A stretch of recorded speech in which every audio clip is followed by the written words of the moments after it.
Assalamualaikum warahmatullahi wabarakatuh. Hai Ananda, semoga kita semua selalu diberi kesehatan. Nah, baiklah, kita mulai materi kita pada hari ini, yaitu mengenai nilai mutlak. Jadi, nilai mutlak itu dinotasikan dengan tanda mutlak. Dia tanda seperti ini, tanda garis atau kurung lurus di kedua sisi. Nah, secara umum nilai mutlak itu dapat didefinisikan seperti ini. Jadi nilai mutlak X dapat dinyatakan dengan mutlak X. Ini dia tadi, X di dalam tanda mutlak didefinisikannya seperti ini. Mutlak X untuk X positif, untuk X untuk X lebih dari sama dengan 0, negatif X untuk X kurang dari 0. Ini maksudnya apa sih, Bu? Nah, jadi maksudnya di sini kalau seandainya ada suatu bilangan, apabila bilangan itu dia lebih dari atau sama dengan 0, kalau dia lebih dari atau sama dengan 0, itu artinya bilangan itu adalah bilangan yang bernilai positif.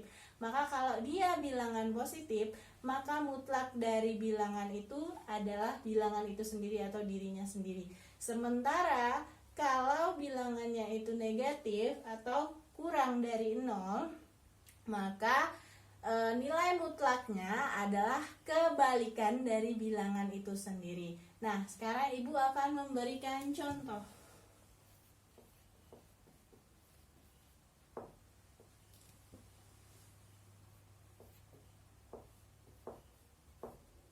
Di sini Ibu berikan mutlak dari 4. Ya, diingat lagi, 4 itu adalah bilangan positif. Maka ketika bilangan itu positif, tadi apa? Bilangan positif, maka nilai mutlaknya adalah bilangan itu sendiri, maka ini adalah 4.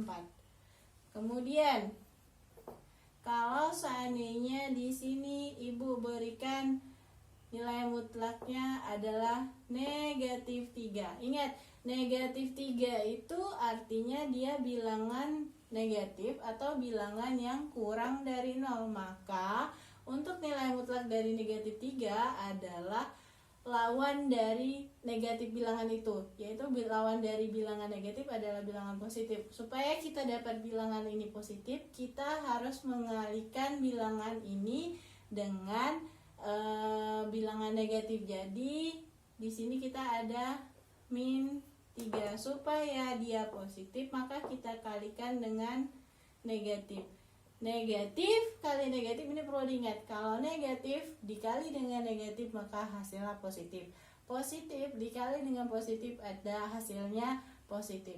Kalau dia berbeda, negatif kali positif atau positif kali negatif, maka hasilnya adalah bilangan negatif. Nah, ya, kita balik lagi ke sini, negatif dikali dengan negatif 3, hasilnya adalah positif 3. Jadi, nilai mutlak dari negatif 3 adalah 3. Oke, sampai sini bisa dipahami Ananda? Mudah-mudahan semuanya bisa memahami ini ya.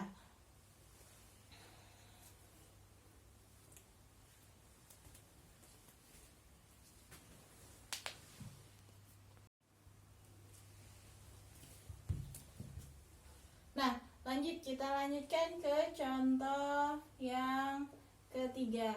Misalkan di sini ada contohnya mutlak dari akar 5 kurang 2. Nah, kalau kita ketemu soal yang seperti ini, kita harus cek dulu di dalam tanda mutlak ini apakah nilainya positif atau negatif.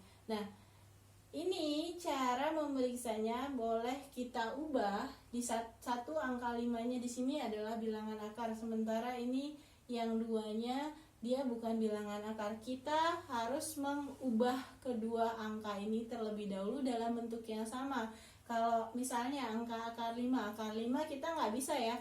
Akar 5 berapa? Akar 5 itu kita harus menggunakan, biasanya kita akan menggunakan kalkulator supaya kita mendapatkan hasilnya. Nah, kalau seperti ini, kalau misalnya ujian kita tidak boleh menggunakan kalkulator, maka kita harus mencarinya secara manual. Makanya ini kita buat dua-duanya dalam bentuk akar.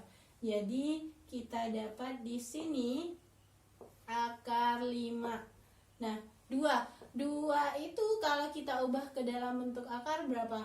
berapa angka yang kalau diakarkan dapatnya 2. Nah, oke. Jadi yang kalau diakarkan itu dapat hasilnya 2 yaitu adalah angka 4. Nah, dari sini Ananda bisa lihat akar 5 dikurang akar 4 mana yang lebih besar? Akar 5 dengan akar 4. Kalau seandainya kita mengingat lagi kembali, yaitu pelajaran kelas 7, yaitu mengenai bilangan atau operasi bilangan, kalau ada bilangan yang angkanya yang nilainya lebih besar dikurangin dengan yang nilainya lebih kecil, maka kita akan memperoleh hasilnya berupa bilangan positif.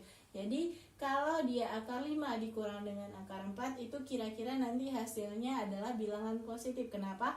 Karena akar 5 lebih besar dari angka 4. Jadi nilai mutlaknya dan nilai mutlak dari akar 5 dikurang dengan 2 itu adalah tetap. Ya, ingat tadi kalau dia bilangan mutlak, bilangan yang kalau dimutlakan ternyata nilainya adalah positif, bilangan itu bilangan positif, maka hasil dari mutlaknya adalah bilangan itu sendiri. Jadi nilai mutlak dari akar 5 dikurang dengan 2 adalah akar 5 kurang 2. Oke. Nah, kita lanjut ke contoh keempat. Nah, di sini ada contoh yang keempat yaitu 1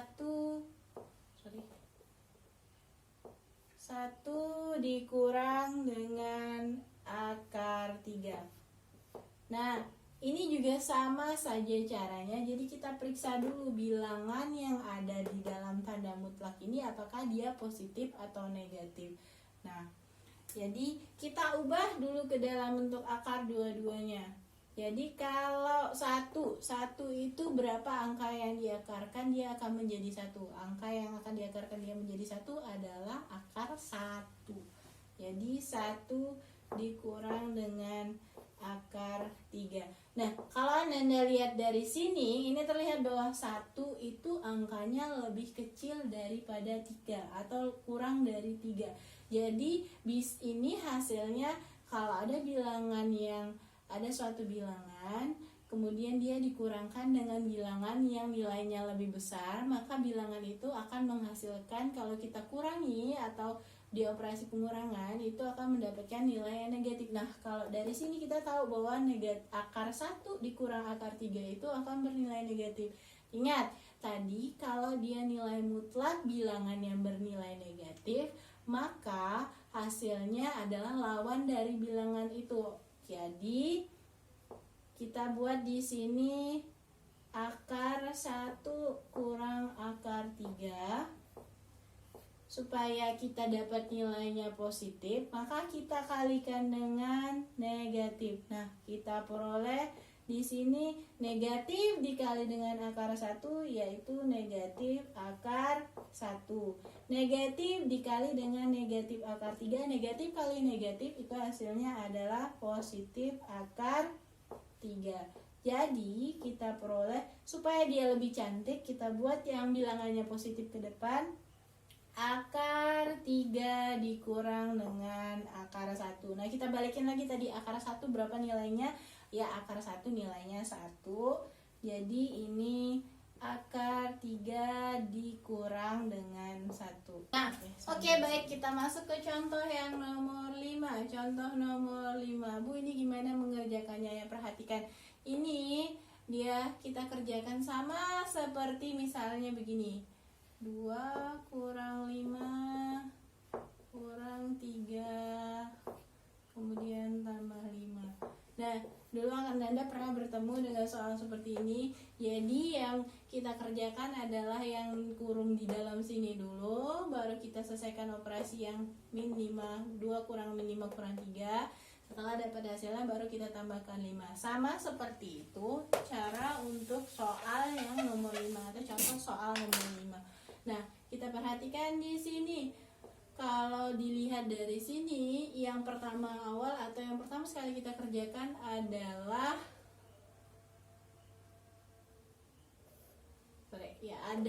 ini 2 mutlak dari 2 kurang 5. Nah, kini kita selesaikan dengan mutlak dari 2 kurang 5 itu adalah mutlak min 3. Kemudian kan ini 4 kurang 3 ditambah dengan, nah ini kita cari dulu min 3. Min 3 itu kalau dicari nilai mutlaknya, ingat tadi bahwa kalau dia bilangannya negatif, maka hasil dari mutlak dari bilangan itu adalah lawannya, yaitu bilangan positif. Berarti kalau dia mutlak negatif 3, lawannya adalah positif 3. Maka ini berubahlah menjadi 4 dikurang nilai mutlak negatif 3 tadi adalah 3. Kemudian di sini soalnya 3 tambah. Nah, kita kerjakan lagi yang ini. 4 dikurang dengan 3. Berarti mutlak dari 4 dikurang dengan 3 yaitu berapa tuh? 4 dikurang dengan 3 adalah negatif 1. Kemudian kita lihat di sini negatif 1 nilai mutlaknya berapa? Nilai mutlak dari negatif 1 adalah lawannya, yaitu positif 1. Maka kita peroleh 3 ditambah dengan 1. 3 ditambah 1 berarti mutlak 4. Nah, mutlak 4, ingat kalau bilangannya positif maka nilai mutlaknya adalah bilangan itu sendiri, maka kita peroleh ini adalah 4. Nah, sampai sini dulu. Oke, baiklah. Semoga pembelajaran kita pada hari ini dapat dimengerti oleh Ananda, dan jangan lupa dari awal sampai akhir dicatat dan kerjakan tugas yang Ibu berikan di Google Classroom. Baiklah, Ibu akhiri untuk pertemuan kita pada hari ini. Wassalamualaikum warahmatullahi wabarakatuh.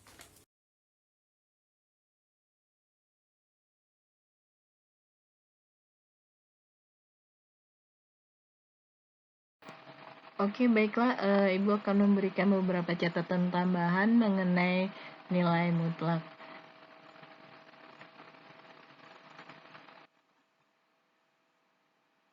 Jadi, nilai mutlak ini mempunyai manfaat dan aplikasi dalam kehidupan sehari-hari. Salah satu contohnya adalah mengukur ketinggian pada pasang surut air laut, kemudian mengukur jarak, bisa juga mengukur timbangan atau berat dari suatu barang.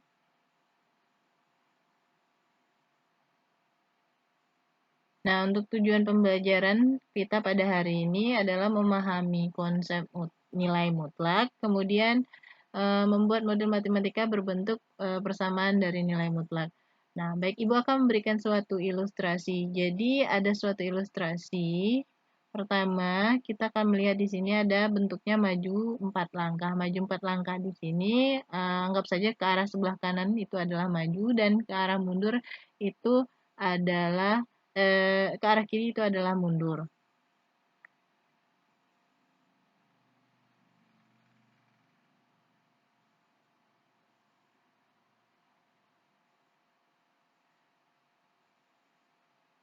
Kemudian sebenarnya dalam kehidupan sehari-hari nilai mutlak itu dia bentukannya adalah konsepnya sama seperti jarak, di mana jarak tidak pernah bernilai negatif. Nah, ini adalah definisi nilai mutlak. Anda bisa dapat mencatatnya langsung. Dan ini adalah beberapa kesimpulan dari pembelajaran kita pada hari ini.